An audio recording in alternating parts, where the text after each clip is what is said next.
Hello, in this video I'm gonna show you how to install RAR and zip file packing and unpacking app on your Motorola Moto G22. So in order to do that, we'll need to open our Google Play Store and from here start searching for an app.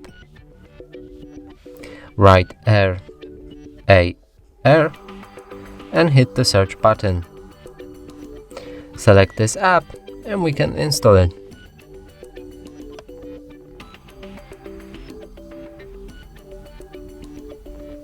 After installation process is complete, open the app. We'll need to grant it all file access, so simply find it right here and allow access to manage all files. Now go back, click dismiss, and the app is ready.